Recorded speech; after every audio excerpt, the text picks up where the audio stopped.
If I asked you to get a piece of paper and something to write with,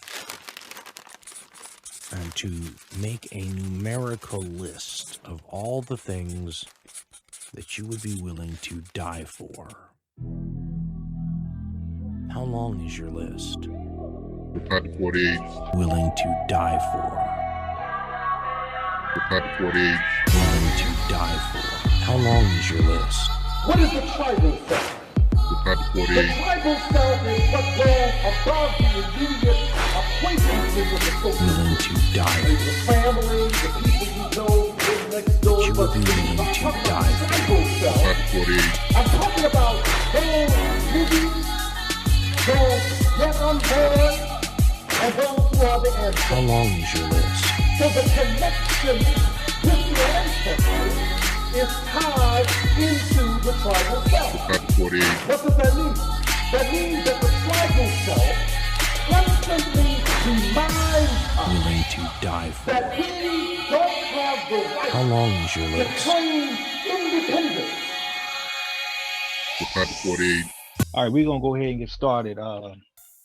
First thing I do want to say, in the event that we get some type of infiltration that comes in, someone's tried to disrupt this, and I'm not able to close them out in time, and I end it, y'all just log back in. So those kind of things can take place here. Yes, sir. What I'll Copy be that. doing is I'll be sharing the screen here, and I'm gonna post something on the screen for us to first look at and start from here. Start my video. So let me oh, and also, by the way, if anybody wants a copy of the material that we're going to share, it's not much, but it's some information in regards to how to reach out to the Black Defense Committee. So if anybody does want some information, just put your email in the chat, and then I will send you the document that we're sharing on the screen. So let me go ahead and start this here. All right, first thing I do want to say that oftentimes when we think about political prisoners, unfortunately, a lot of people tend to think about simply just the elder generation and not recognizing that if you're active in this movement today, still now, that you do face the same levels of scrutiny and that you can become a political prisoner. The three cases that we want to highlight today are because they reflect a situation that I feel that any organizer can find themselves in. So in regards to that, three aspects of what we're dealing with today. Number one, simply being detained as a result of Black identity extremism, put behind bars and locked up because of Facebook posting, because of your freedom of expression. Not actually doing anything physically, not becoming a threat of doing like the stuff that you see happening with the neo-Nazis and the white supremacists that happen around the nation. In fact, they put up a lot more deadlier, way deadlier posts than what Brother Rakeem was arrested on. But nonetheless, because of the level of activism, because of the level of empowerment, because of what's being done in terms of supporting your people, it counters the process that by which they want to operate, that the system wants to see happen. So as a result, you become a target. No different than how it was in the third development in the 60s with the Black Panther Party. If you become a impact on your community to where you are making change, especially as it applies to dealing with imperialism, you're creating a dent in the system, then you will find yourself to be a target. So the first case has to do with a comrade that basically made Facebook post and ended up getting incarcerated.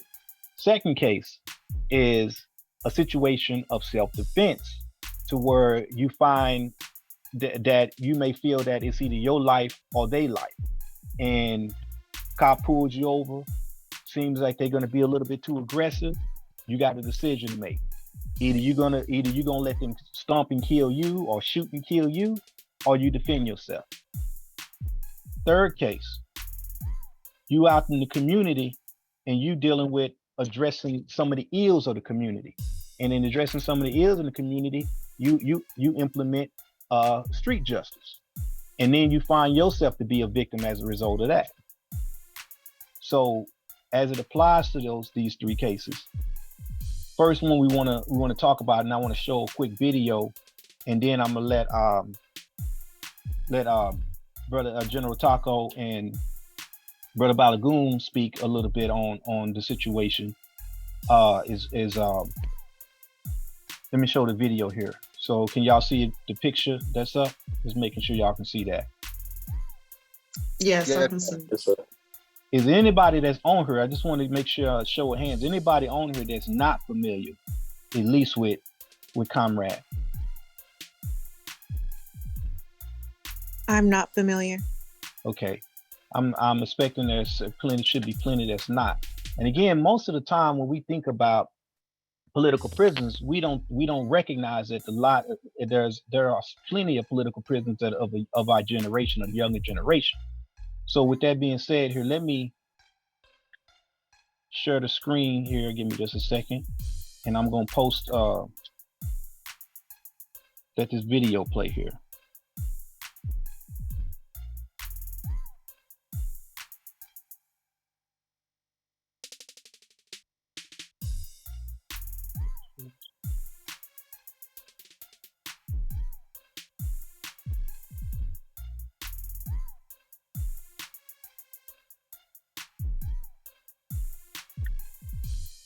All right, can y'all see that? Yes. All right. There was a big ram through my door, which woke me and my son up. They had Kevlar helmets with night vision, AR-15s with full body armor. There was military Humvees with machine gun mounts. I saw ATF out here, FBI, terrorist task force, local Dallas police. Had to be between 50 and 70 agents. Federal agent come and explain to me that the reason why they're arresting me was due to weapons. And I'm thinking, like, weapons of mass destruction, what type of weapons are you looking for? In the early morning hours of December 12, 2017, former Marine and Black activist Christopher Daniels, aka Rakim Balagoon, was arrested at his home for unlawful gun possession. So what would warrant such a dramatic arrest and a possible jail sentence of 10 years? According to a leaked FBI document, there's a new group of domestic terrorists, Black identity extremists.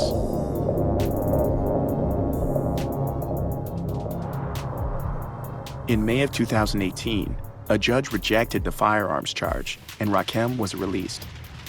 We're currently at the prison where Rakim was held for the past 6 months, but he's just been freed. So we're gonna link up with him and learn more about what's going on. Hey, man, how you doing, Rakim? Hey, good to see you, It's man. good to see you, man. Yeah, welcome back, man. You know, it's good to be out here in the free world. You're the first potential case of a Black identity extremist. How do you feel about that? This is when I found out I was on a terrorist watch list. My thing was, like, wow, I would never know that I was gonna be the first person to be targeted. You know, I deal with mainly activists and people in the community who are regular working class people. How is this a threat to the government? I don't know. What's going on through your mind now? You know, people in your community have been calling you a political prisoner. There is a little bit of frustration. You know, that's 5 to 6 months of my life that I can't get back. You know, I lost an apartment. I had a newborn daughter, as well as I have a 15-year-old son, an 11-year-old son. And it's been a big impact on my family and finances.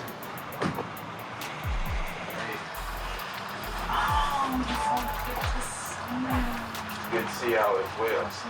Oh my goodness. So, little man.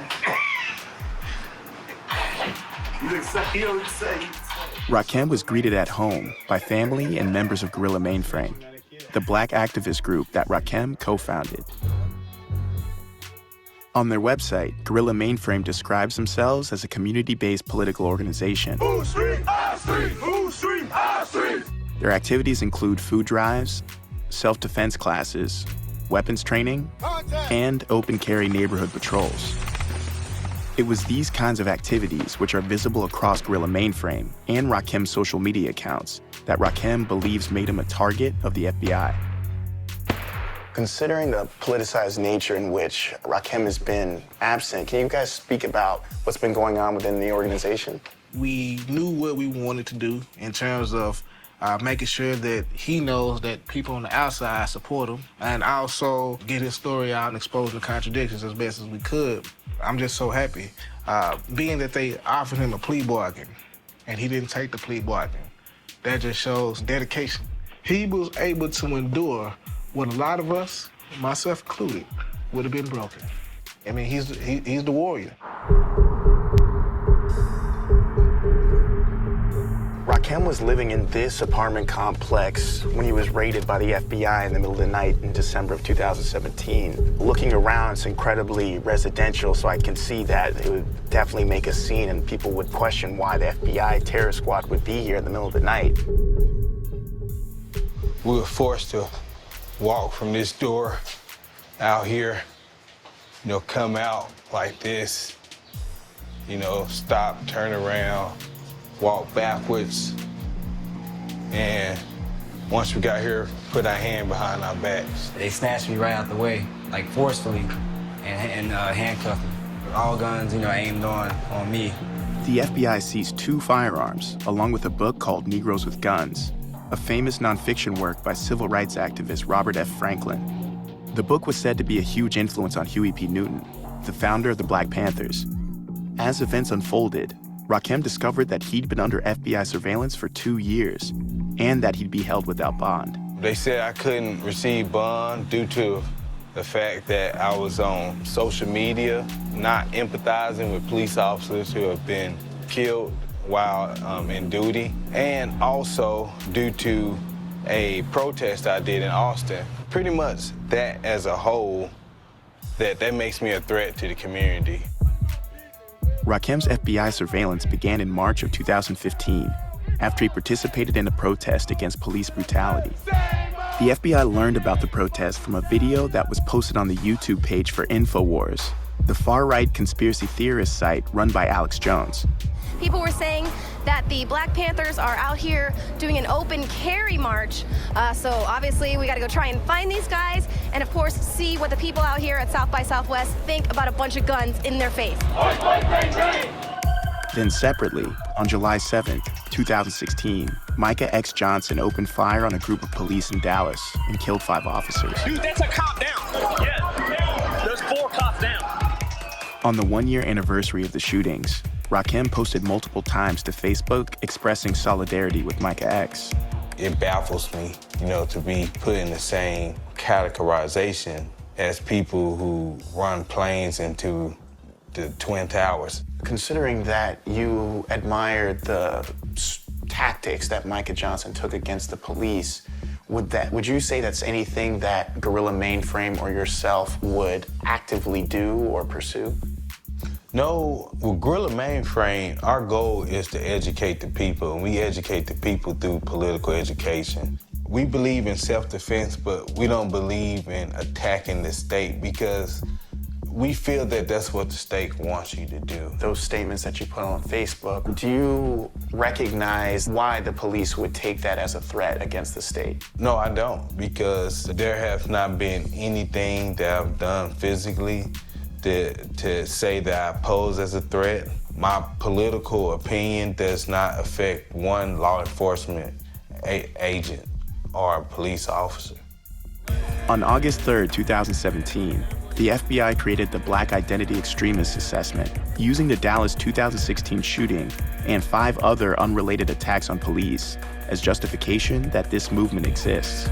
Black identity extremists, now considered a domestic terror threat by the FBI. According to the FBI assessment, it was very likely that these terrorists would target law enforcement officers in retaliation for perceived police violence against African Americans. Due to the assessment classifying the group as a domestic terror organization, the FBI is able to justify any invasive surveillance tactics used in monitoring these targeted individuals. Why is there an attack on black activists versus any reports dealing with the alt-right and the white nationalists?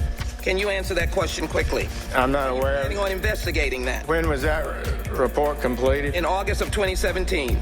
I'm not aware of. I have not studied that report. There's this perception that the government promotes that we are in a stage of critical emergency because of terrorism. And that's because they get more power. And in order to retain that power, they need to find more terrorists. One of the most outspoken critics of the Black identity extremist assessment is Michael German, a former FBI agent who did undercover work on white supremacists and right-wing militias in the 90s. He's now a fellow for the Brennan Center for Justice. What incentive do you believe that the FBI has to make a label like Black identity extremist? A person cannot be targeted for investigation based solely on First Amendment activity. So by creating this Black identity extremism movement, they can use that as the justification to then target any activist or any black person who is protesting police violence. One of my problems with this kind of intelligence report is these are 6 disparate acts of violence that they try to mold into a movement. There was really nothing connecting them except the fact that they killed police officers and the fact that they were black.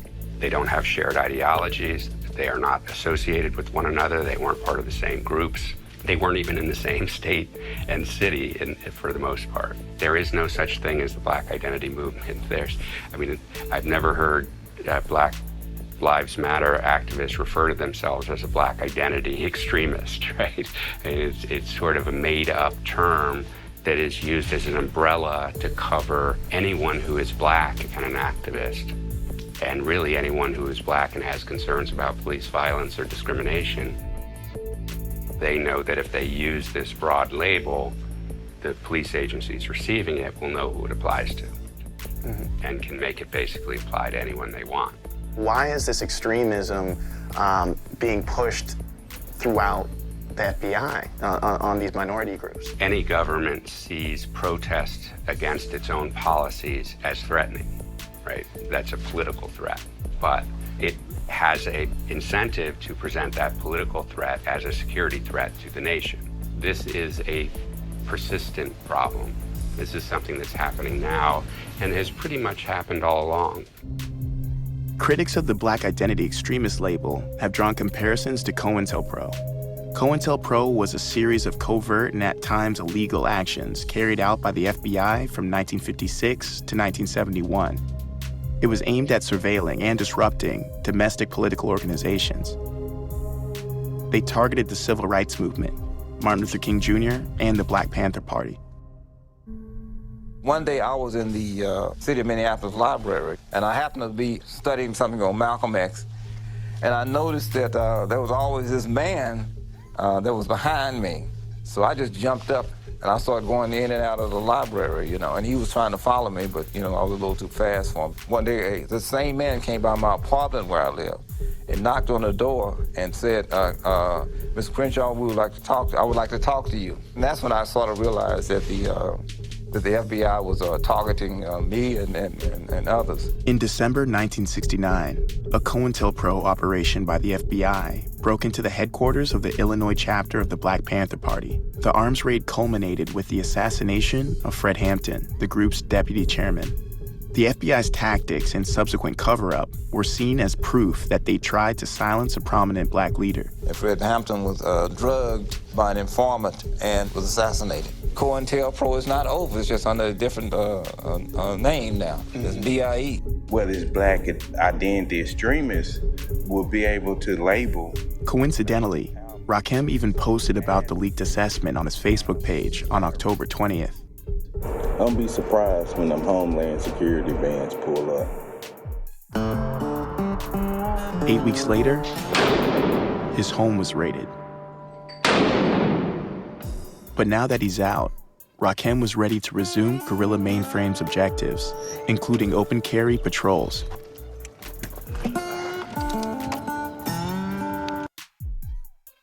I'm gonna stop it right there.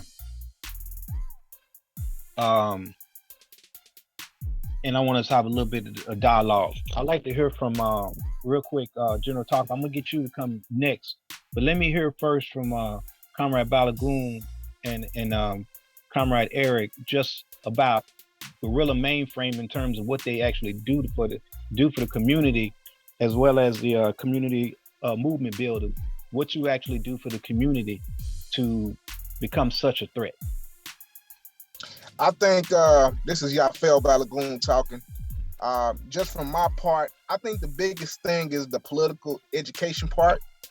I think that's the most effective part. That's the most dangerous part because the ideology is what gives us or helps us understand the what and the why. And oftentimes that's kind of what's missed with various groups.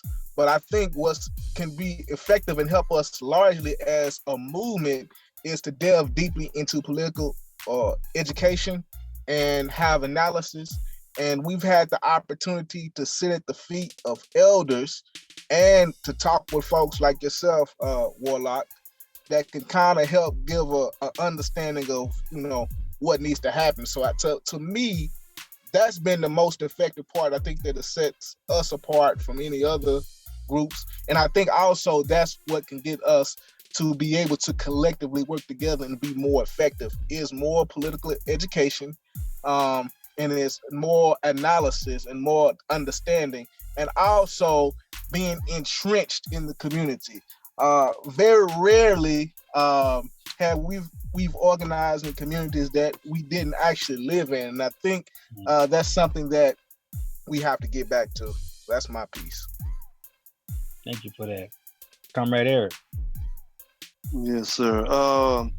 Similar to what Yafel said, except I want to add that the political education has been great. We did it for a number of years in a row, non-stop. We never stopped. But I feel our connection with the people was the most effective than the political education.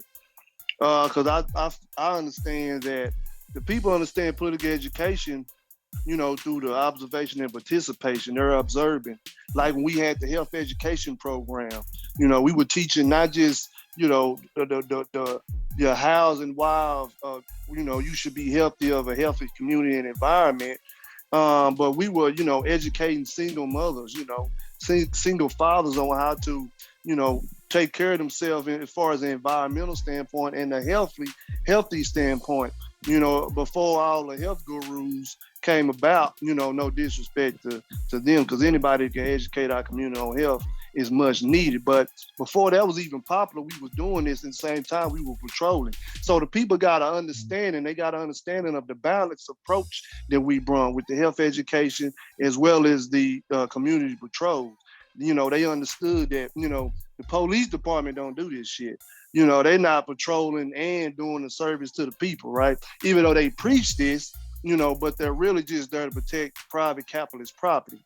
And so, but it wasn't just the political education. Like I said, I think it's the connection. We had the Food, Clothes, and Shelter Solidarity Committee, and that was to open a coalition up, so to speak, to other people, around 2012, 2013, open it up to other groups who didn't want to be a part of Guerrilla Mainframe, because our approach is never that we was the biggest, baddest motherfuckers that everybody should join. We never believe that. We still don't. We don't follow code of personality or none of that. We understood that the Food, Clothes, and Shelter Solidarity Committee would be a way that we could provide resources and directly connect with people here in Dallas, with other groups of people in the community that wasn't part of GMF, and now we feel that was a big thing as well. It brought other people in. It brought people who were DJs in. People who were DJs became activists, right, overnight. Hip hop artists. You see what I'm saying? People who were involved in agriculture programs. We brought them in, and they would be able, they was able to show their skill and their intelligence through these things. To me, these are the most effective things. When the feds are watching us, all of the years, they mentioned 200 years, but it was more than that. But that was just for Rakim's era. But, when the feds and other opposition is watching this, that's what they're watching. They're watching to see how you can affect other people, and the worry and the danger to them is that you can get other people, meaning the masses, on the same page as you. And that That's is the the key. thing that they fear the most. They just use the weapons and all the other stuff. They just use that as the real end, right? The real end for their media. And that's what they're using. But the real scary thing is the connection with the people. And we think that all the programs, the Each One Teach One, youth educational support program that we had, food closure shelter, solidarity committee, health education, martial arts, all those things that we did over the years, I feel like that was the thing. The connection with the people to understand the balanced approach is the thing that was the most effective. Appreciate you with that. And let me say something, and then Forrest, I'll let you speak for a second, and then General Talk, I want you to come in, and then Bunchy Carter, I need to get your opinion here. I'm sorry, your life lessons to us. But real quick, going back to what y'all two were speaking on, the deal is basically, to summarize what you're talking about, is self-determination. When we work toward removing the codependency that the government places upon the masses of people, and the people begin to be able to wake up and realize that they have what it takes to engage and deal with being able to survive and move and operate without the support and the codependency of the government, and without being entrenched in capitalism, then you become a threat, because you are threatening the status quo, you're threatening the system, you're threatening the makeup, you're threatening the lifeline of what this country is operating off of, and with the imperialism. So that is a threat. So kind of going back to what Hakeem said when he said we don't pose a threat, he's basically just referencing the aspect of trying to compare us, the work that we do, to the white supremacists. No, you can't. From that standpoint, they obviously are the threat, because they want to go out and kill people. They want to go out and destroy and stop us from just being able to live, which is why the concept of Black identity makes you an extremist. If you want to focus in on your identity, focus in on your culture, focus in on your way of life, focus in on being self-supportive, focus in on being self-determined as a people, then obviously you're an extremist and must be put and must be stopped. Right. Comrade Cole, go ahead and speak for us, and then let me get Taco on after that. Excellent. Thank you so much, brother. Yeah, I actually was inspired by something that Brother Eric said about educating the public. And, in our work with the PSL, I've definitely noticed a little bit of a trend. There's some difficulty there, but I think a lot of that has to do with like this conception of pedagogy and like education and the hierarchical nature of education in our society, where like teachers are to certain extents like trusted and respected individuals, and so as revolutionaries, without first developing that trust and respect in the community, there's not necessarily like a lot of will to learn, especially when you frame it as education. I've definitely noticed that, and I got to agree with Brother Eric there. But I will say, with the caveat that there have been some successful ways to like work around that, by essentially following like the mass line, going where the masses are. I think, Brother War, I hope you'll attest to the success of that technique we use with things like the Judas and the Black Messiah screening, where there was some doubt as to like why we would show this sort of popularized mainstream version of the story as opposed to a more realistic educational documentary like The Murder of Fred Hampton. But I think that we did find at that event that it spoke to the youth, it spoke to the masses a little bit more, or was more accessible, and then made those discussions and conversations a little bit easier. But that was actually not my original point at all. The other original point's much quicker. And I just wanted to say, like, just watching this and just seeing the state of the world around us, the attack on orgs like APSP, and the continued like denial of the existence of these like far-right militias that are essentially carrying out terrorist attacks almost every day in our country, in the form of like mass shootings. And then we see like stuff like this, where Black identity groups, which have not killed nearly like a fraction as many people as these white militias and these white supremacist groups, and yet getting attacked by this state. And it's just, I think, frankly, to me, it points to us being in a state of war or near war, in like kinetic war in many ways as we celebrate the anniversary of that shooting in Buffalo. And it's really frustrating, but enlightening to see. Appreciate it. General Taco, come in and talk to us about Black Riders. Hold on. Black Power, partner. People, can you hear me out there? Yes, sir. Yes, sir. Yes, sir. Yes, sir. Yes, sir. Right. My name is General Taco, and I represent the Black Riders, which is the new generation Black Panther Party for self-defense. Much respect to the Black Panther Party, San Diego chapter. Much respect and love goes out to Gorilla Manufacturing all day, every day, even on the Sunday. That's how we pushing. I wanted to look back a little bit on the historical level. On a historical level, we have to understand that the brutal attacks launched by the fascist state on the movement in the mid-70s all the way up to the 1990s. The enemy attempted to snatch the leadership of the Black Panther Party and the overall Black Power movement. They attempted to kill the head so the body will die. We must take that into consideration because those who were locked up were some of the main strategists, some of the key leaders or secondary leaders of the movement. So they attempted to kill the head so the body will die. During that period, that's when they dropped the crack bomb on our people. See, I'm out here in Los Angeles. This is the place where they began the SWAT team. This is the place where they began the militarization of the police, which corresponded with the rise and the construction of the prison industrial complex.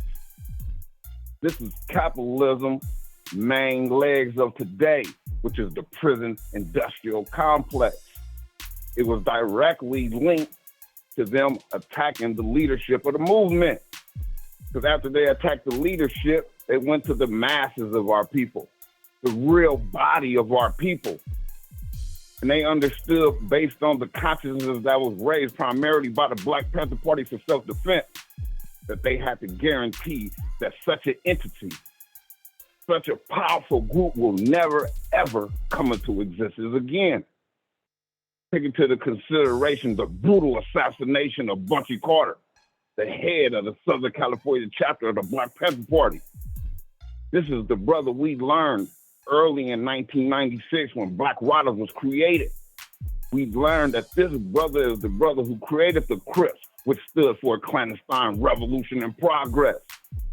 Raymond Washington was one of the children that was fed by the Free Breakfast for Children program. And if you know the truth, it wasn't just about no food. It was about what? That political education that was being delivered to the youngsters. So when Bunchy Carter was assassinated by the brutal efforts of COINTELPRO at UCLA, this left Raymond Washington and others leaderless without the true head. So they spiraled in corrosive, self-destructive violence. They didn't have a true leader anymore. This is what happened all over this country in many shapes and many forms. So they began to push the prison industrial complex. They created draconian laws like 3 strikes. They began to push military police efforts like the Batarang, which was a tank that would drive directly through the homes of people in South Central LA, in Compton, and Inglewood. This was to inspire and keep going the gang banging, to bring about the total destruction of our people. If we don't kill each other, then they're going to push us into them concentration camps, which is called prisons today. We must take into consideration that history. So when Black Riders was created, we did one of the things they thought would never happen to our people. Black Riders was created by me, who was a part of 6 Deuce Brim Blood Gang. It was created by a 60s Crip. It was created by a Hoover criminal. in Inglewood family blood, a bounty hunter blood. We had gained knowledge of self. We had gained the true history of the Black Panther Party for self-defense. And this is what inspired us to get together and create Black Riders with a more aggressive edge. To counter the militarization of the police, we wanted to bring about the militarization of the Black Panthers. That's what we was talking about. We have seen too much death and destruction. Our goal has been continuously to organize amongst Bloods and Crips to transform the criminal gangster mentality into a revolutionary mentality like George Jackson taught us, like Fred Hampton taught us. This is what Black Riders really been pushing. We was on that march with Rakim, really banging on the system, marching open arms on Austin State Capitol. That was one of the most profound moves made in the movement today. One of the most audacious, one of the most courageous. So of course, the enemy is going to bring about repression. But we must understand, we must continuously move with revolutionary enthusiasm and optimism. So when they brought about that repression, it brought about more resistance. We launched that march in 2015. It's 2023. That was the seed of the escalation of the militarization of our movement for self-defense, which is key in order to bring about our true self-determination, in order to bring about independence and true freedom finally on the globe for all Africans, all day, every day, even on a Sunday. That's what we pushing, because it's key. We deal with this gang phenomena, this tribal phenomena. Can't go around it. You can't skirt around it, because it has been glorified through hip-hop. It has been glorified through the white racist media. So we must transform it and bring them into the real forces that's going to teach them what self-defense is really about. So I'm going to stop right there. Power to the people. Black power. All power to people. Black power, comrade. Comrade Butchie. Power to the people. Comrade Bunchy Carter. I want you, if you don't mind, and I can jump in and tag if need be, answer a question that was in the raised by a B token in the chat. How do you best express the ideology into easy digestible information for the community to understand and actually incorporate into their lives? Oh, power, y'all. How y'all doing? Bunch of Carter, Minister of Defense of the Black Panther Party, Washington State chapter. Look, the reality of the matter is this: we have to realize that a lot of the things that we know are things that we consciously wanted to know. We studied these things, we read the books. The average person that we encounter who wants to be a part of what we're doing doesn't have an idea what that means. They know what they see, and they know what they can relate to in what they see. Therefore, much like General Taco was just saying, when you see the things that have been popularized by hip hop culture and just by the media in general, and then when they see us walking through the neighborhood, anybody with our formation can tell you, we go out on patrol, the first thing people say is, man, y'all the police? Because they have no real relation to people of color or people who are part of the proletariat actually arming themselves and armoring themselves to be protected. So the best way to do that is remember where you were when you started.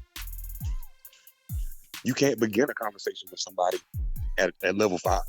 You got to start at level 1. Know who that person is, know what they understand. You learn this by asking questions. The answers to their questions will tell you what they know. Once you've done that, it gives you a better idea of how to approach the situation as far as trying to educate that person. Education is simply replacing ignorance with the truth. That's really what it boils down to. So one of the things we also have to keep in mind is we are definitely dealing with a different type of person than we would have been dealing with in the 90s. I personally took a time out from organizing for a while after I came home from prison, just because I didn't see, I'm not going to say didn't see the benefit, but I didn't see it moving in a positive direction.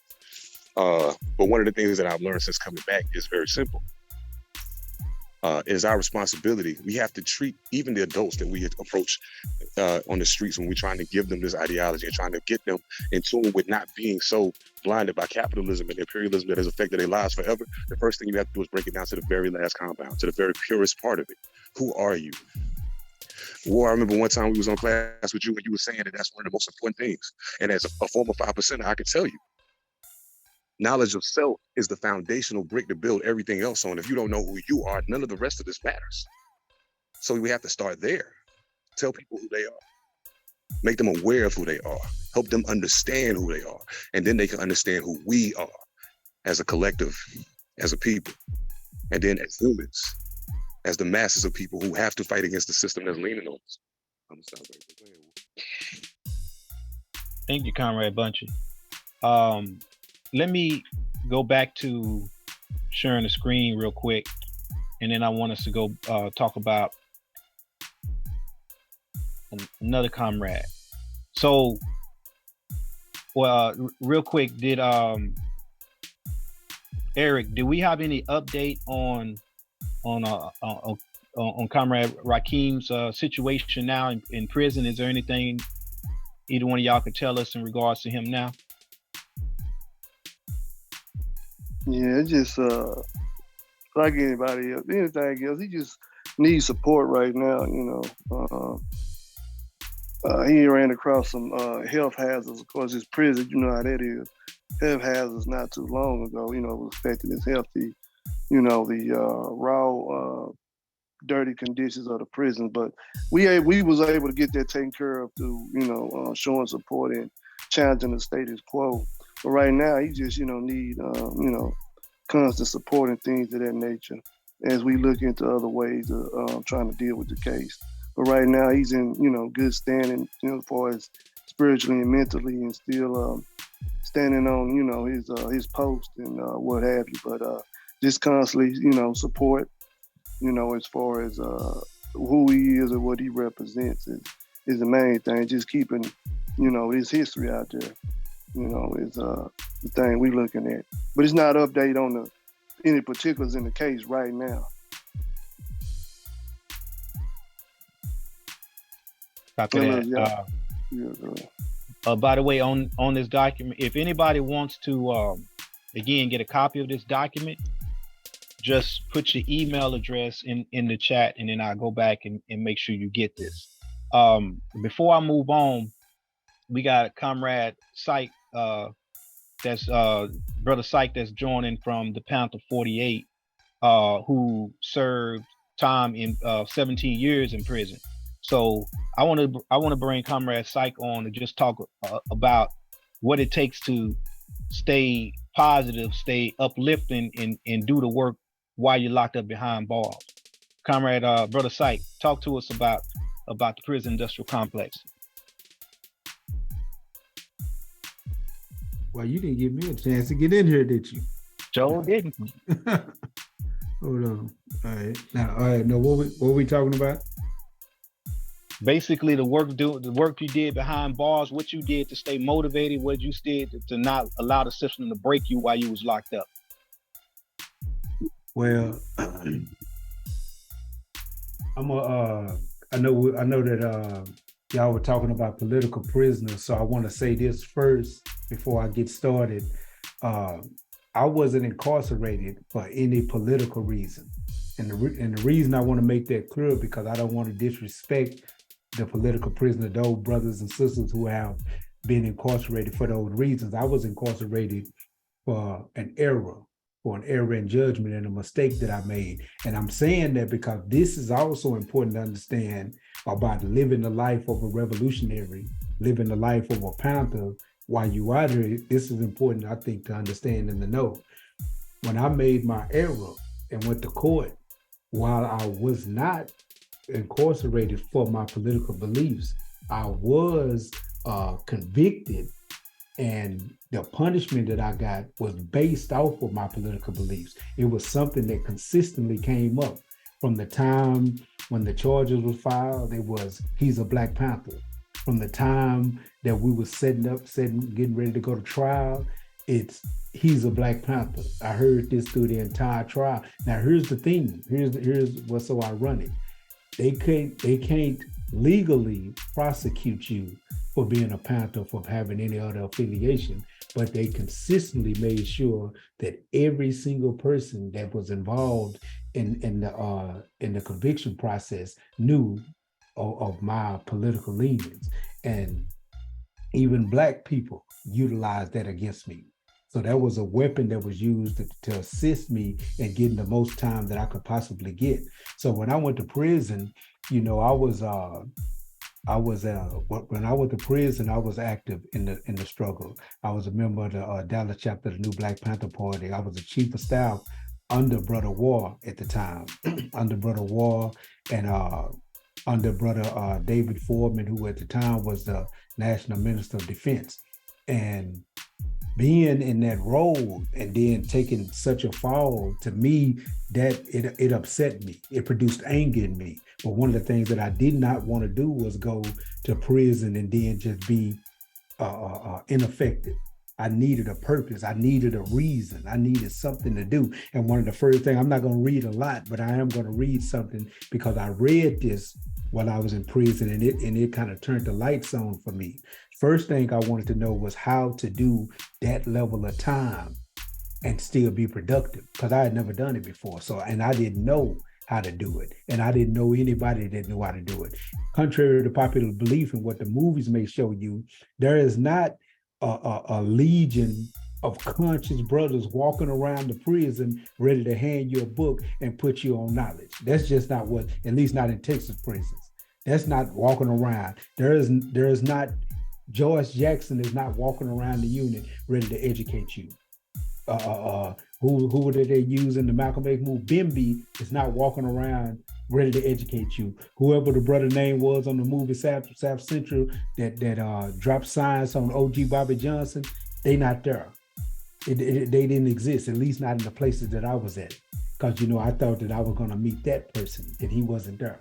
A lot of the dudes down there have essentially given up on life, and they down there just BSing. They wasting their time and they wasting their energy. And, you know, I believe that there's a difference between killing time and doing time. And most of the people in prison are killing time, and they're not doing time. They're not utilizing the time toward their benefit. So anyway, I started studying people like Mumia Abu-Jamal, who was incarcerated for a long amount of time. Nelson Mandela, who did 27 years. Even Malcolm, who did, what did Malcolm do? I think Malcolm did 7 years on 13 counts of 10, but he did 7 years before he made parole. I started studying these guys because I wanted to know what they did and how they did their time. And I ran across this quote from Nelson Mandela's book, A Long Walk to Freedom. And this quote is what told me what it was that I needed to do and how I needed to do it. When I read this, I'm gonna read it to y'all right quick. But in the book, he says, Nelson Mandela says, the challenge for every prisoner, particularly every political prisoner, is how to survive the prison intact, how to emerge from prison undiminished, how to conserve and even replenish one's beliefs. The first task in accomplishing that is learning what one must do to survive. To that end, one must know the enemy's purpose before adopting a strategy to undermine it. Prison is designed to break one's spirit and destroy one's resolve. To do this, the authorities attempt to exploit every weakness, demolish every initiative, negate all signs of individuality, all with the ideal of stamping out that spark that makes each of us human. And that's real. That's really what's going on in prison. They'll destroy anything in you that's basic human. In Texas prisons, it is against the rules of the prisons and punishable by a case to see your brother without deodorant, because they don't give you deodorant for free, to see your brother who may have 20, 30, 40 years, who people done died in the world, he don't get any money anymore, and he's walking around funky with no deodorant, you give him some deodorant, that's called trafficking and trading, and they will punish you for that and deny you parole for trying to help somebody. See, every basic thing that a human being does, they try to stamp that out. And then Nelson Mandela went on to say this, and this is when he gave me the answer. He said, He said, we supported each other and gained strength from each other. Whatever we knew, whatever we learned, we shared. And by sharing, we multiplied whatever courage we had individually. That is not to say that we were all alike in our responses to the hardships we suffered. Each man has different capacities and react differently to stress. But the stronger ones raised up the weaker ones, and both became stronger in the process. And see, that became as simple as that little statement is. That became my strategy. That was the tactic that I adopted. So one of the first things that we started doing is I started building with like-minded people. And I think it was Nelson Mandela, he said this too, I got the quote right here. He said, a freedom fighter must take every opportunity to make his case to the people. So, and that's another strategy that I took. So I started with every opportunity that I got. I don't care if we was on the rec yard working out. I don't care if we was in the day room sitting at a table. Wherever we was at, I attempted to open a session, a building session, where we started talking about things that meant something. And whatever was going on or whatever was happening around the unit, I attempted to teach, to give a political education class, basically. I used to call it guerrilla education. And over time, what I end up doing is I end up creating, because I started seeing this. This is something that I started identifying in prison a lot, and I came across this by accident. Like we'd be sitting at the table and we'd be studying, and I'd pass a dictionary to a brother and I'd ask the brother to read this definition. And, the brother would get embarrassed and he'd get angry because I started to realize that a lot of these brothers could barely read. A lot of these brothers did not have the simple education skills. So what we end up doing is we created a manhood training class that started teaching the brothers the education that people needed to understand to live a practical life. But we also started teaching basic levels of manhood to the brothers. And one of the things that I did, I took, like I say, when I read to Nelson Mandela, but I also took a lot of pointers from a lot of the different movements over the years to structure this thing that we end up creating and building. I called it the Uhuru Shule. Ironically, to tell the 100% truth, Brother E, before I left the world, I always imagined this ideal of having the Uhuru Shule Liberation School, where people in the community was actually being taught our ways, our culture, revolutionary aspects of political theory, things of this nature. So in prison, I actually created the Uhuru Shule.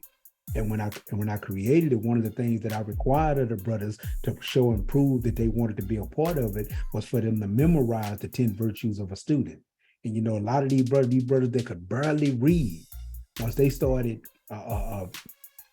gaining the ability to memorize information, not rap songs, not a line that Scarface said on the movie, not that, but some real information. And I'm not gonna say the whole thing, just give you an idea. I don't want to bore y'all, but the first one is 10 of them. But the first one is control the thought, the ability to control your own mind and focus your thoughts constructively. One does this by controlling outside stimuli that one entertains. Things like the conversation you engage in, the music you listen to, what you watch on TV, and what you read. This is the first step to self-mastery. Anyway, these brothers learned these things and they was able to spit them. And one of the things that I taught them is that it was important to gain knowledge of the virtue that we learned, to gain wisdom of the virtue and to gain understanding of it. And the difference between that, we said that knowledge was the ability to spit it, like I just did. Wisdom was the ability to actually live it, to actually walk it, to talk it, to actually manifest it in your being. And understanding was the ability to give your own understanding of what the virtue means, and then teach it to another person. Every person that came into the school was required to teach the virtues to another person, to actually take that person as their personal student and start building with that person. So each and every one of us had somebody that we held close to us that we actually teach and educated. When we first started the school, it was me and it was 9 other brothers. And when I say started the school, you got to understand that we're in prison. So it ain't like we're going down to some headquarters or we're going to, we have a building or anything. The school was at a table in the prison. The school was on the rec yard. So it was 9 brothers. When I left prison, Hell, since I've been home, I get messages from brothers on Messenger. I get messages from brothers on YouTube, brothers I've never met, brothers I've never heard of, that was taught by a brother that I never heard of, that was taught by a brother that I did hear of, who was taught by a brother that I taught. So they kept this thing going. They kept building. They kept growing. And it wasn't just an intellectual thing either. We wasn't just down there intellectually masturbating. Don't misunderstand this. Once we started growing and we started building it. I had one brother, he from Galveston, Texas. We called him G-Town. A lot of times in prison, you're going to be called the city or the part of town that you're from. So a lot of people are called G-Town, D-Town, Fort Worth. You know, they called all these different parts of town. And out there where y'all at, you know, people might be called San Diego, LA, Oakland, or whatever. But anyway, this brother named G-Town, I never forget this because he put a humongous smile on my face. I was given a lesson about what a revolutionary was. And I gave this build on what about an hour long. And when it was over with, the brother walked up to me and he told me, "Thank you. Thank you." I say, "Thank me for what?" He said, "I never knew what I was." He said, "I never knew how to. I am a revolutionary." That's what he told me. He said, "Everything you just said up there is the things that I believe in." And he never heard of revolution. He never heard of these concepts and these ideas. Another brother, he's free, and he's on it kind of tripped me out because he was in love with the pimping lifestyle when I met the brother. And one of the first books I gave him to read was the autobiography of Malcolm X. And I just saw him on Facebook today with his big African medallion hanging from his neck. So these brothers, you know, all they needed was that spark of learning. But when I say they wasn't just us intellectually masturbating, we also, because you know, you can't have things your way in prison. But some things I just was not willing to sit by and just accept. Some things I just refused to accept. And because I was made that way, there was times that we just simply had to just buck the system. I refused to be into certain things. I'm not going to go into these long, boring stories, but it's many times we done got brothers out of trouble that was unrighteous. Because you know, when you're in prison, you don't have a constitutional right. You're not even recognized as a human being. You're not recognized as that. They don't see you as that. And you're placed in a position where you could be disrespected, where you could be violated at any time that the prison administrators decide to do this. You could be violated. So one of the things that I refuse to accept that violation. And that's one of the things that I passed to these brothers, the refusal to accept that violation. And then we show strength to all the other brothers. We show strength to them because whenever the administrators came at us with deciding that they was going to violate us, we all stood against it. And we all stood shoulder to shoulder, arm to arm. And I guess I got to tell the story to make it make sense. We had this one brother, and he wasn't even part of us. He wasn't with us. He was one of these unconscious, simple-minded Negroes who actually sat around and talked about us, you know, behind our back. And I say behind our back because we also just so happen to be the strongest dudes on the unit and the best fighters. So they didn't want to come at us physically in our face. So he talked about us behind our back. But his brother put himself in a position where the prison administrators were about to run down on the brother. We had this real redneck sergeant working the wing at the time. And the sergeant ran in the wing, and he had already gave this big speech about how he don't want people standing up in the day room. That's another thing that they do in Texas prisons. I don't know about anywhere else around the states, but in Texas prisons, they do not want you to stand up in the day room. And you know, I stress how that was insane to me. They do not want you on your feet. You need to be on your behind.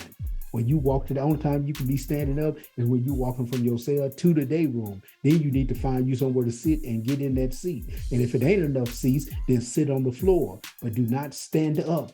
They don't want men standing up in that day room. And this guy came in and he gave this big speech about how he gonna make an example out of anybody standing in his day room. And so when he walked out, the guy that I'm talking about, he came out, the young brother, he came out of his cell, didn't hear the speech. and he's standing up in the day room. And for standing up, this sergeant ran in on him, and he brought a little backup with him. You know, he got all in the dude's face, went to screaming in his face, grabbed him, carried him out of the wing, and put him on the glass outside of the wing, pressed his face up against the glass, but taking the bill of his hat, and he was hitting him in the back of the head. You know, things that he was trying to annoy him. He was trying to make him, you know, any normal man, any man is gonna resist this, is gonna fight against it. You know, and the dude is standing there. He's standing there, and he's going through this, I guess you could say, degradation from this sergeant. And you know, he got this look on his face, and I'm sitting there, you know, and I done did all this time, and I'm up for parole in probably about 2 months. I'm supposed to see parole, but I look at the glass, and he got a look on his face like he about to cry, and I just didn't feel good about just sitting there while they was supposed to do this to this brother. So I stood up and I told the dude standing next, because I didn't expect anybody else to go with me to do this, but they did. They ended up doing it. But I told his brother next to me, I said, if I get locked up, take all my property and put it in my cell. You know, I go to the day room with a book, a cup, you know, little simple things. So I go to the door and I beat on the glass, and I tell the sergeant, I say, are you really willing to mess over this dude for standing up? Are you really willing to mess over this guy just for standing up? He wasn't in the day room when you made your big speech. And he told me, he say, I'll mess over you. I said, you can't mess over me. I got 2 counts of 20 years and 2 counts of 10 ag. I done been messed over already. You can't mess over me. So when I said that, he opened the door and he came in to get in my face the way he did the other guy. And when he did that, all the brothers jumped up in the day room and they put a circle around this sergeant. And then he realized that his whole ideal of how powerful he thought he was just a facade. Then he realized it, and it terrified him. And then there was another guard in the picket. And when the guard in the picket saw this, now this guard in the picket just so happens to be a guard that loves to come over to the table when we're talking about the things that we're talking about, and just likes to listen. It's just genuine. This sister was just genuinely interested in the things that we like to talk about at the table. She wanted to hear the revolutionary talk, the black talk. She wanted to hear it. So she was just happened to be in the picket this day. And when we surrounded this sergeant like this, she came over the intercom. She called my name, and she said, she called my, you know, they call you by your last name in prison. She said, Brown. She say, I can't remember because it's been so many years ago, but essentially she said something to the effect of, please stop it. And I said, this is not me, this is him. He the one came in with this aggression. He the one came in with this anger. She said, so what do you want me to do to stop this? I say, call some higher rank than him down here. I say, call somebody else down here. I said, bring them down here so we can talk to him. I say, you do that, and then we can calm everything down. Because now what you have everybody, and I left this out. Once all the blacks stood up to protect us against this oppressive sergeant, everybody else stood up. The whites, the Mexicans, everybody else stood up, and they backed our play. I remember this, I'll never forget this. As crazy as this is, they call them woods down here, but this quote unquote racist white guy, look guy, he walked up to me and he got in my ear and he say, School, what you want to do? How you want to handle him? That's what he tell me in my ear. And I, you know, you got to maintain frame, but I almost laughed because this has never been our, you know, this is not our comrade. This has never been our friend, but he stood for this. All these people, I mean, I guess the spirit of revolution just spread across all the inmates that was in there at the time. And anyway, to make a long story short, and I guess it's too late to do that, but the lieutenant came in and he came to me and he said, man, what you want to do? What you want us to do? And I told him what I wanted us to do. I say, we not bothering nobody. We just need you to take him and get him away from here because he's a problem. And the brother that y'all took away, we want y'all to let him go. And he said, the lieutenant told me, he said, look, he said, I'm just taking him down to the line building. That's where all the rank be at. I'm gonna let him sit around, get him a cup of coffee, because I can't make it look like I'm siding with you. You know what I'm saying? Against one of my own people. He said, but I'm gonna send him back after a couple of hours. I'm gonna send this guy to another building, and we'll be able to solve this. And I say, and he not gonna get a case? He say, no case, no nothing. He said, I just want to resolve it. And I say, cool, we all right. I said, if you do that, everything's over with. And this is just one time that something like this happened. But this happened consistently. And one of the major things, and I left this out, I talked about the education, but two parts go along, I believe, with teaching, especially young men and aggressive young men. Oh, just about everybody in prison has some level of aggression and the ability to become violent in them. So two things come along with that I think that creates the discipline needed to be a real good revolutionary. Not only the educational aspect, but the physical training.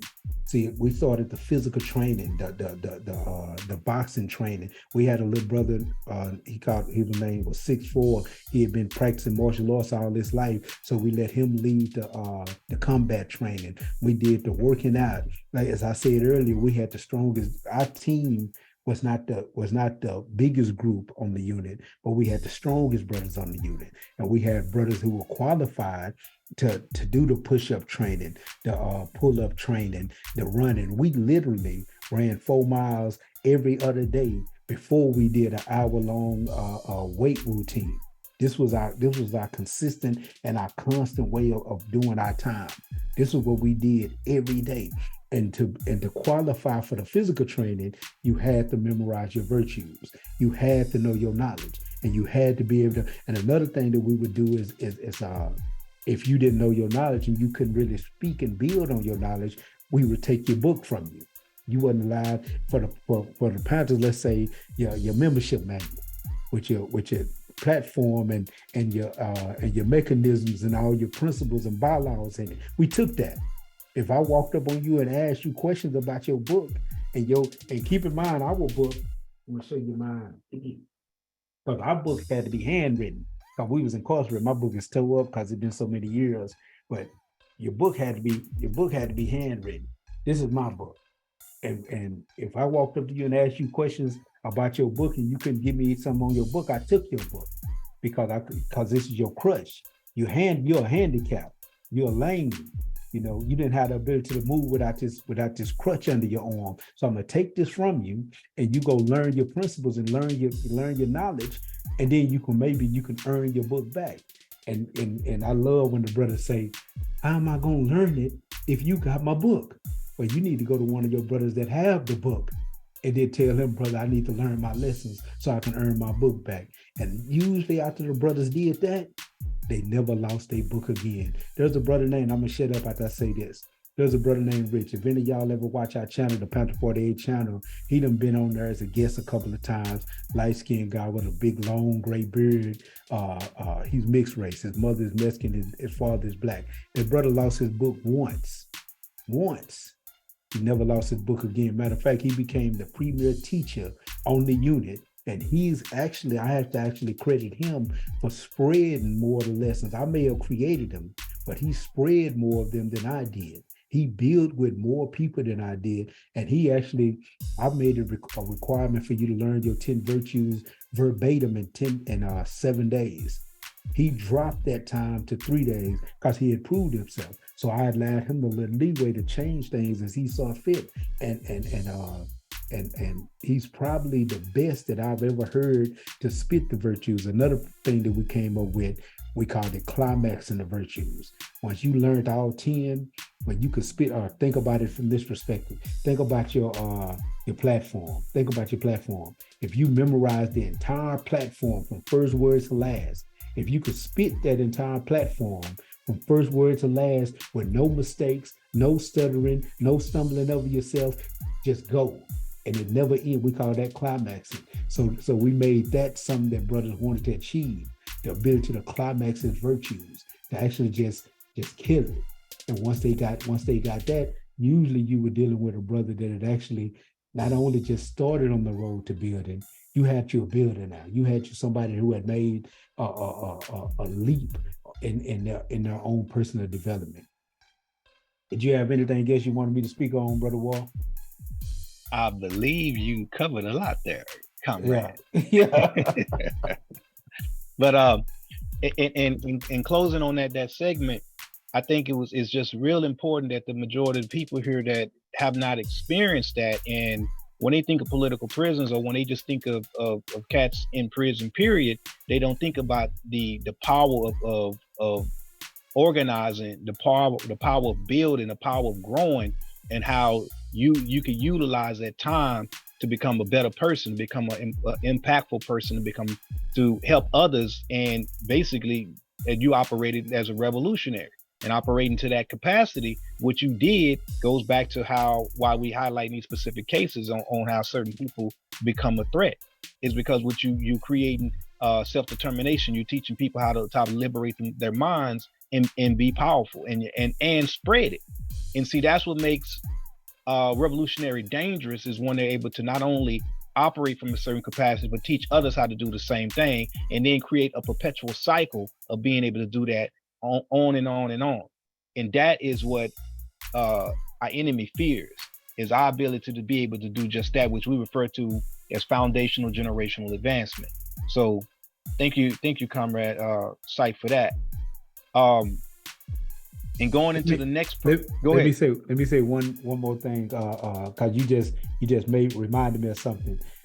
It was something that I read that Huey said. You know, one of my favorite Panther books, the Black Panther Speaks. In that book, he said this, and he talked about, he said prison. He wrote a speech called, well, it really wasn't a speech. It was an essay. He wrote an essay called "Prison Has No Victory."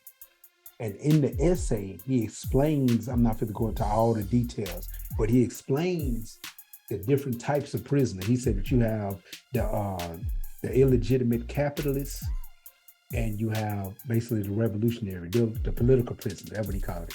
You have the illegitimate capitalist, and you have the political prisoner. He said the prison has no victory because the prison functions on the ideal that the human being is like a mathematical equation. And in the law of math, it says that the sum can never be greater than its parts. So the prison administrators figure that if I put the entire person in a prison cell, then I have everything that made that person who and what he was caged up. So I made him ineffective. But what they fail to realize is that the human being is not like a mathematical equation. Because you may have my arm, my legs, and my head in a prison cell, you still don't have everything that makes me who I am. You don't have my thoughts, my ideals, my beliefs. You cannot cage those things. An ideal cannot be locked down. You cannot lock down a carriage behind bars. You cannot do that. And since you can't do that, what the prison administrators fail to realize is that when you put that type of person in a prison cell, what's going to happen is not only have you not eliminated the revolutionary, Thinking right now, all you did is multiply him. You spread him, because he's going to start teaching those ideas and those concepts to people that never had them before. And he's going to constantly spread them. And then those people are going to go back to their communities where that particular revolutionary did not have a reach. And he's going to spread those ideas to more and more people that didn't have those ideas. So basically, the prison has no victory because the revolutionary cannot be eliminated behind bars and behind brick walls. And in the end, with the thing that he said that I used to love to read consistently is that the people are greater than the man's technology. That's all I was gonna say, Walt. Brilliant. And I'm hoping that y'all folks that are on here, y'all digesting that, because he's speaking the words of power and the words of wisdom. If you in this, you got to be real with it.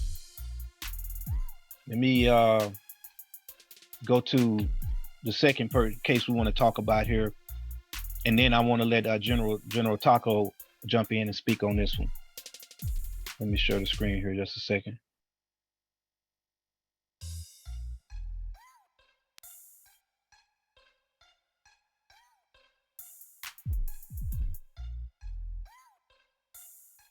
Now, new details about the hunt for a suspected cop shooter. Daytona Beach police arrested Othel Wallace in late June after Officer Jason Rayner was shot. Now we are learning more about how detectives tracked him down outside Atlanta. News 6 investigator Eric Sandoval is here with what he's found out. Eric? Yeah, we found out a lot of new information on this today, guys. Some of it came in the form of police reports and radio transmissions. Some of it was video like the one you see here of officers' body-worn cameras. Putting it all together, it maps out the details of how detectives apprehended Othel Wallace. Where is he?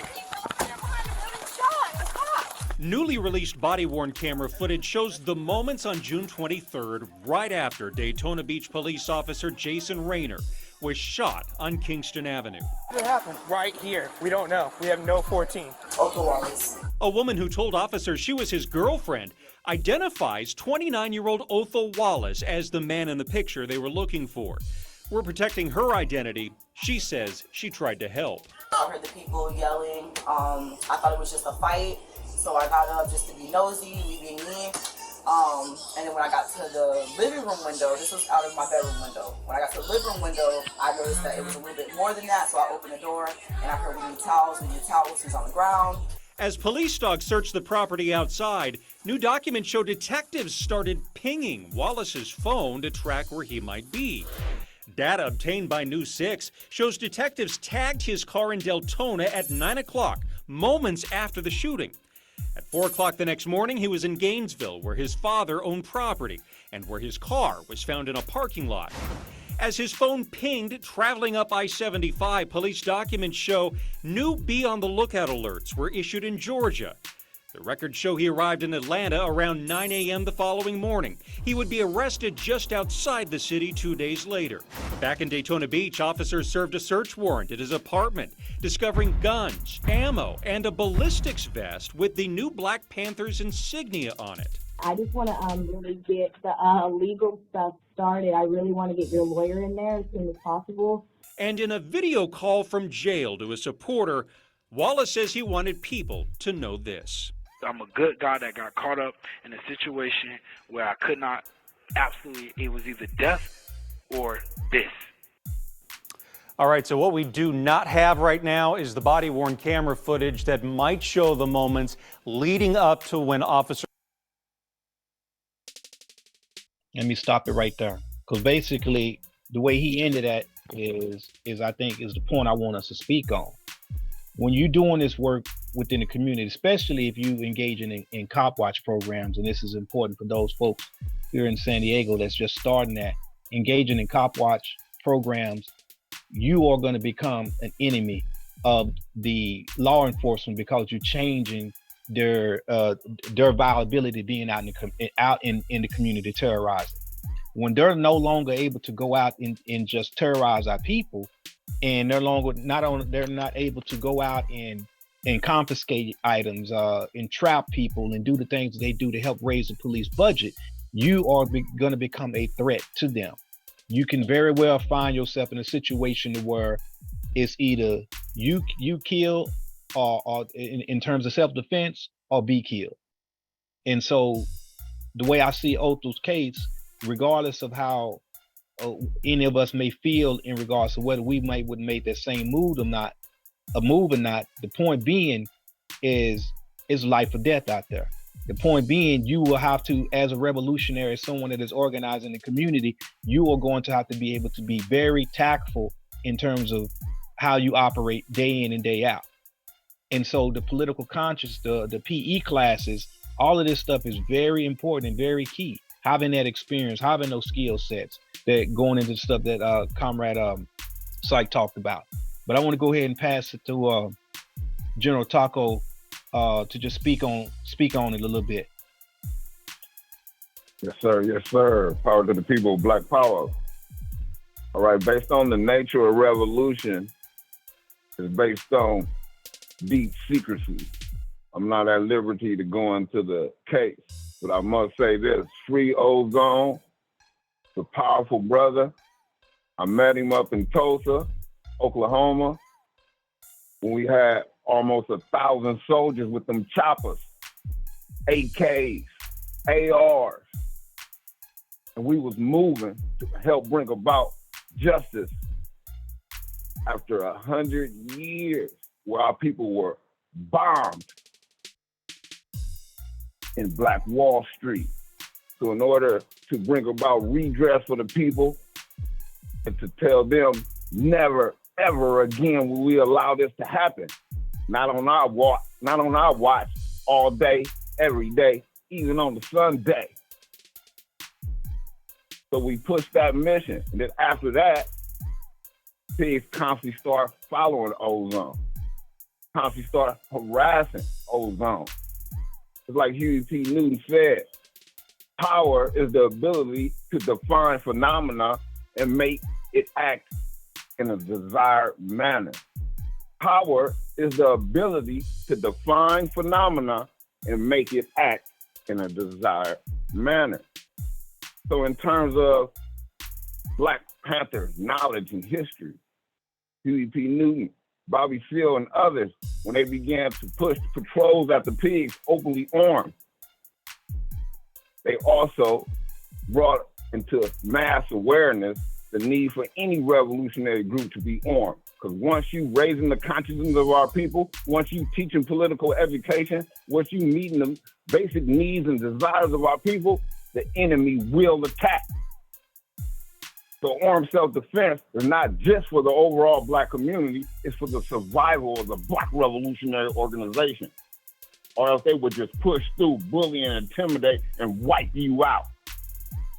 So it's free Ozone, free Grandmaster Jay, and anybody who pushing for that true revolution and the absolute liberation and salvation of the Black nation. Like Paul. All right, all power people. Thank you, comrade. So again, I wanted to highlight that case and want to just bring it up simply because we have to be prepared for any and everything that may take place and may happen. The consequences of being involved in this are just that. And we must embrace all elements and all aspects of what we are engaging in and what we say we represent. And so that's why I thought it was super important to have also Brother Syke on to talk about the staying motivated and staying disciplined while you are locked up in the event that does happen, and how your work does not stop. You don't have time to sit back and waddle in misery or waddle in what's going on with your specific condition. What you do is you get to work and you stay at work and you keep that moving. And that even goes into what the saying that Fred Hampton said, well, you can't kill the revolution. You may be able to kill the revolutionary, but not the revolution. But it goes into the fact that your spirit is not able to be taken away and able to be taken out. And that's the way we have to operate when we are doing the work that we do. Let me also real quick share the screen again. Or real fast, does anybody, give anybody an opportunity to speak? Does anybody raise your hand, want to comment on being in a position of self-defense and having to arm and defend yourself and taking that stance?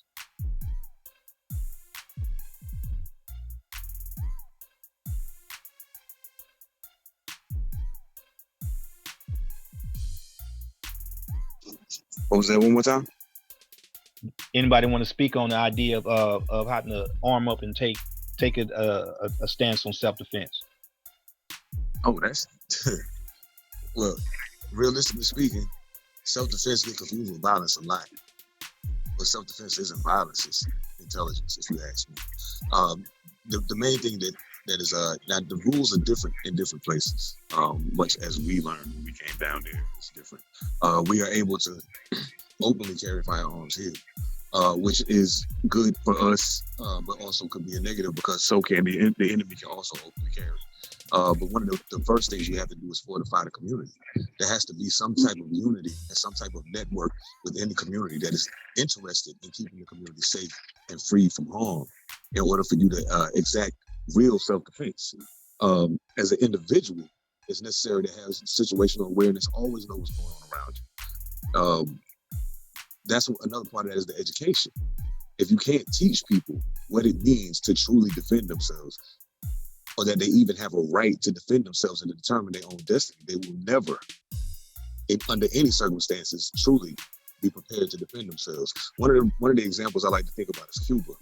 And Che Guevara says something that I find is very, very important to remember. A lot of the conditions for revolution will not be present when it starts, when it jump off. Some of the conditions won't be present, but you have to create them through the steps that you take and how you show the people about defending themselves and taking back what belongs to them. So that has to be first and foremost in your mind. The educational aspect never dies, regardless of whether there's guns, whether there's bullets flying, or if there's people quietly sitting in a room. The educational aspect is always in effect. So when we're out on the front line doing our job, doing what's necessary, that's educating people, whether we're talking to them or not. And that is absolutely imperative to have if you want to start talking self-defense. People are afraid. And you can tell people are afraid because of the situation that we currently find ourselves in. Capitalism is dying. It is on a dying hill, all the way live. And because it is on a dying hill, is the reason why we see the level of repression increasing the way we see it now. They're afraid that they're losing their grip on the thing that they fought so hard to keep. So now people have to understand the actual nature of imperialism, the actual nature of capitalism, and why it's failing, and what steps they're taking in order to keep it in place, in order to adequately know how to defend themselves.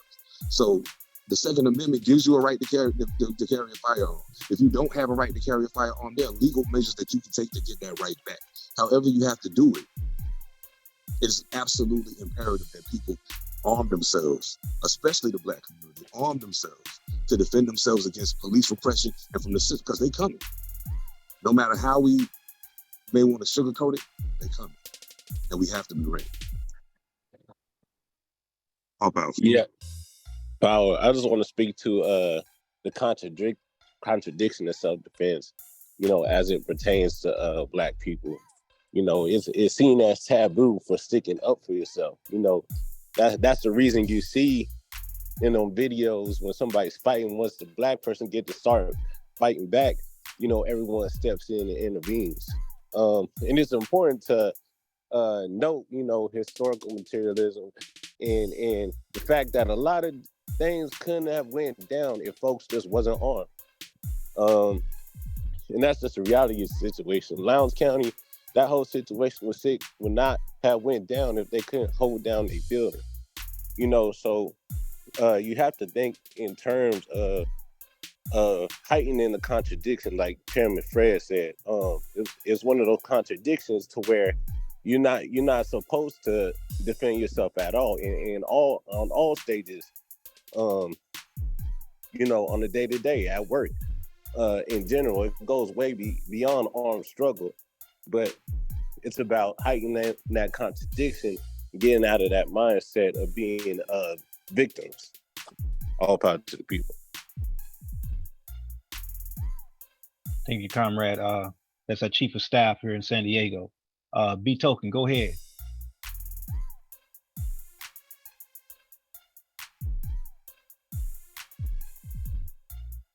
Go ahead, B Token.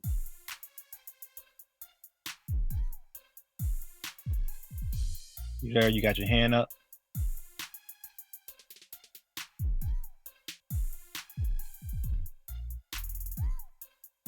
All right, I keep moving here.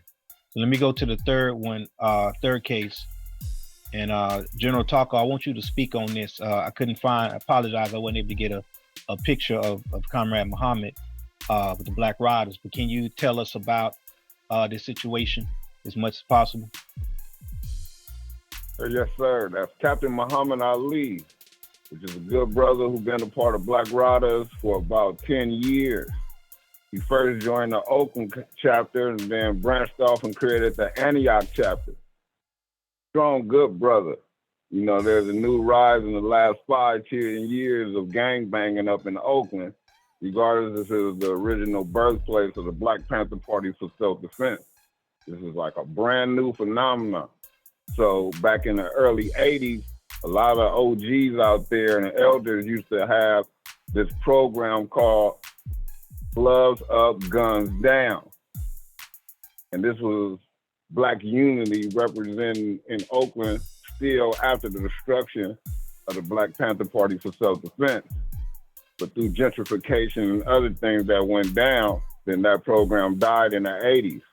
So this brother, being an MMA specialist, decided to resurrect the program and include MMA. So he called it Gloves Up, Guns Down. It was having a tremendous impact out there in the Bay Area, in Antioch and Oakland. And because it was infused with political education, because it was bringing about knowledge of self, the enemy began targeting him. So a girl was raped in a neighboring apartment from his house. The rapist was supposed to be called by people in the neighborhood. He wasn't even there. But they hit the block in the street and they began to kick down doors looking for who beat up the rapist, and they targeted him. So now he's facing years in jail, in prison, and he's putting in more work while he's in there to create a Black Rider chapter in the prison where he's at. So we believe in a two-pronged strategy. We believe that we should turn the prisons into universities of political education so those brothers and sisters can get out and put in good work for the community instead of bad work for the community. And also for those revolutionaries who get captured based on COINTELPRO, BIE, or whatever, should also go inside the prison and continue the revolutionary path. We should be looking at being in prison for the movement of today as a badge of honor, instead of what the enemy wants us to think it's a badge of shame. It is a badge of honor to struggle for your people and be captured. But we must also look at the Assata Shakur effect, where we ain't going for it no more. Those are concentration camps. Those are not prisons. Their goal is to bring about Black people genocide. Power to the people, Black power. Power. Thank you, Comrade Taco. Also, let me scroll down here just again. If those of y'all that want a copy of this document, if you don't already have it, make sure to leave your email in the chat. So we do have some resource links here that you can click on and get more information in regards to the comrades, as well as other cases that that we want you to be aware of. And then you can scan this and go to our link tree for your San Diego Black Panther Party. As well as I also want to scroll down here, and if you want to support comrades that we've spoken about, as well as other political prisoners that are being highlighted within the Black Defense Committee, here's some flyers here, and we have a GoFundMe account that you can use. And we talk a little bit about the different cases here, the people that's that we want, that we working for right now, and also where to go reach the Black Defense Committee. So these flyers are on here. So again, if you want this information, put your email in the chat group. One thing I want to talk about real quick, definitions to build on. Kind of goes into why we're having this discussion. Codependency, a relationship in which a person is physically, psychologically addicted or conditioned to a specific pattern that renders them incapable of operating from a position of self-control. That is where we find ourselves as a people, which is why we must do the work we do. Social engineering, this is one a lot of people are not hip to. The manipulation of a social position and function of individuals in order to manage and create a desired society. This goes into how you control the masses and what is happening through imperialism. And it's just, which goes into why we must establish what we call mind cleansing, to invoke of redefining your appetite to embrace high quantitative content. This is what we're talking about when we talk about political education. A lot of times, most people that are not engaged in political activity or revolutionary activity, when they think of the concept political education, they associate that with learning how to vote or practicing your right to vote. They don't recognize that politics is everything and everything is politics. And so within the Panther structure, what we talk about is we realize that when we talk about dealing with self-determination, we're talking about self-governance. Dealing with governance in its entirety, you're talking about politics. How a people or society govern themselves, whether we talk about it through the trifecta concept of an individual, the family, or the collective community. The point being, political education is the encompassing body of the knowledge of work that of information that we must absorb and be able to use to raise ourselves to higher consciousness.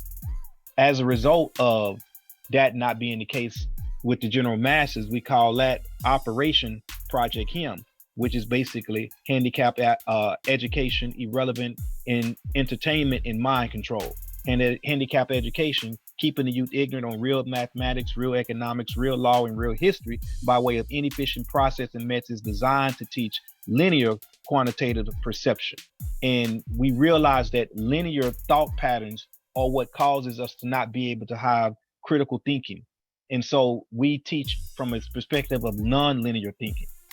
And so that's very important. So if you're not familiar with that, you can just Google that or go online and look up non-linear thinking.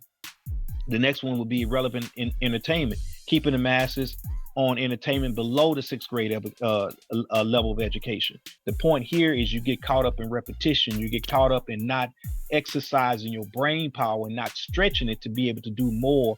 And as we get older, when you allow your brain to maintain a laziness because of repetitive patterns that are below a sixth grade level, then what happens again, this affects your ability to be able to grow your mind, your consciousness, your way of life, and be able to be a visionary. So irrelevant entertainment is part of the dominating factor to control a society, which goes into social engineering. The last one will be mind control, exercising direct influence over another mind, either deliberately or inadvertently. Oftentimes, when you talk about weaponizing people against themselves, we're simply dealing with the fact that most of the stuff is subliminal. Most of it is bypassing what you would refer to as being your guard. Most of the things that we deal with, if we really understood what was going on, then we wouldn't take practice in it. And I can use example of a lot of the negative rap music as it applies to that. When they drop it behind a tight beat, you find yourself bopping to it, but not actually paying attention to the lyrics. Next thing you know, those lyrics that are going through there are bypassing your defense and become embedded in you and become part of your psychic. Next thing you know, you acting like that. And we have to recognize that everything can be weaponized and used against us, and will be used against us unless you these weapons at your disposal and using them for your benefit. And we refer to that as toys, which is tools of your surroundings. And in everything that you don't use for your liberation and for your revolutionary build will be used against you for your demise. And so knowing that we are on the battlefield as a people, we have to be willing to operate as soldiers on the battlefield. Whether we talk about it from the trifecta aspect of physical, mental, or spiritual. The point being, we are at war. Functional disorder, existing without a known organic cause or direct mental structural change. Analytics, a systematic computational analysis of data or statistics. Weaponized analytics include data mining and archiving of expressed social behavior for the sake of direct targeting a population towards a specific thought pattern of action. This goes into dumbing down the population through social media, dumbing down the population by getting folks to buy into instant gratification or instant answers, which plays against your ability to do research, plays against your ability to have patience, plays against your ability to deal with discipline. So there's a branch of psychology called cyber psychology that really talks about the self-destructive behavior patterns that are inherent when people are inundated with social media, inundated with processes that prevent them from using natural thought in terms of coming up with conclusive ideas or concepts, which goes into scientific thinking. So when we are, again, being taught to be lazy because of our codependency on technology, it takes and strips away at your ability to have critical thinking and have critical consciousness. We have to understand that these are part of the weapons that are used against us as a people.